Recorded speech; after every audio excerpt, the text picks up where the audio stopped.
dundu leen koor gu neex ak Boustan ca Kanam TV. Boustan ca Kanam TV moo leen di ñaanal kooru jàmm. auzu billahi min ashaytaani rajim.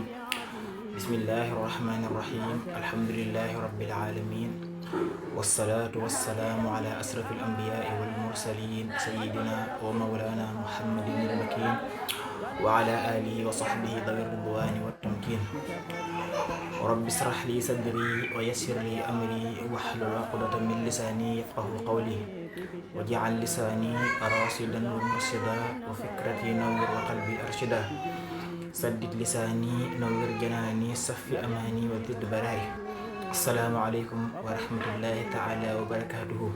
mbokki jullit ñi, mbokki taalibe yi, ñoo leen di nuyu di leen ziyaara bu baax a baax tey ñaan bu baax suñu borom mu barkeelal ñu mboolem jëf yu tedd yi ñu def ci weer wi te faral ñu ko talaq ñu ko yàq yëgut. ginnaaw loolu ñu amaat mbégte mu yaatu ñëwaat ak yéen ci suñu fàttalante ñi def ci weer wi muy tamit ñi waxtaane muy xadiis Yonent bi sallallahu alayhi wa sallam yu ñu jël di ko fexe jàngat di ci fexe jëriñu ngir mën a am ci tiyaaba jooji suñu borom liggéey ci ku fàttalee ak kuy jéem a jàngale ngir jëriñ mboolem jullit ñi. kon suñu xadiisu tey ñu ko jëmale ci wax maanaam benn baat yi nga xam ne mooy dugal nit ci islaam. benn baat boobu màgg gi mu màgg nga xam ne benn baat boobu dong mën naa dugal nit aljanna bu ëllëgee mën na ko musal ci safara nga xam ne mooy baatu laa ilaha illa allah muhammadun rasulullahi sallallahu alayhi wa sallam. kon ñu jëlee ci xadis bu wér mu wax ne yonent bi sallallahu alayhi wa sallama moo wax ne suñu borom dafa araamal ci koo xam ne wax na laa ilaha illa allah nga xam ne buñ koy wax ko ngir ngestal waaye maanaam jublu ci jëm yàlla ji rek tax mu wax ko nga xam ne daf ko wax ci tawxiid bu sell ngir jubloo kennal suñu borom te jox ko wàccuwaayam bi mu amee. hadis bi mu wax ne qaala rasulullahi sallallahu alayhi wa sallam inna allaha harrama ala annaar man qaala laa ilaha illa allah yabtaghi dhalika wajha allah. nee na suñu borom moo xaraamal sawara ci ka nga xam ne wax na laa ilaha illa allah jublu ci jëm yàlla ji.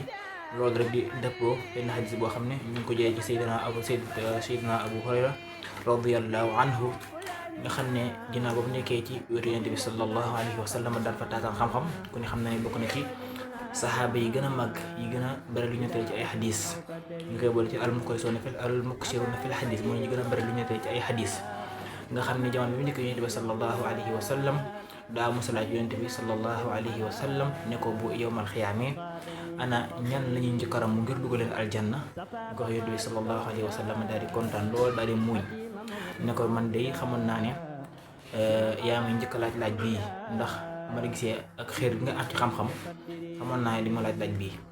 ndax mu ne ko inna awwala man shufi'a lahu yawma alqiyaama man qaala laa ilaha illa allah xaasidan wajhallah. nee na ki yu njëkk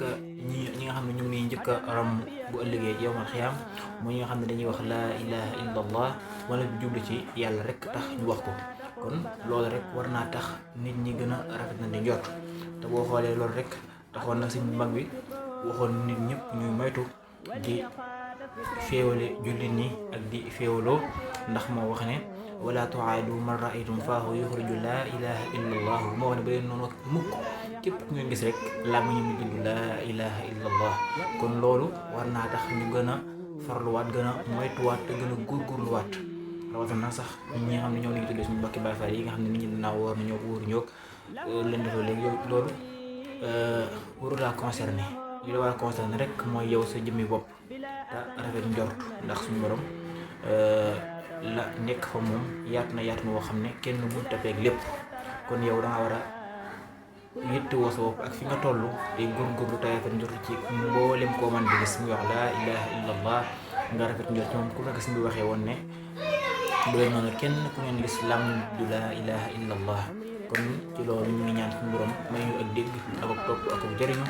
wassalaamu aleykum wa rahmatullahi taala wa barakatuhu. bu Santé Kanam TV moo leen di ñaanal kooru jàmm.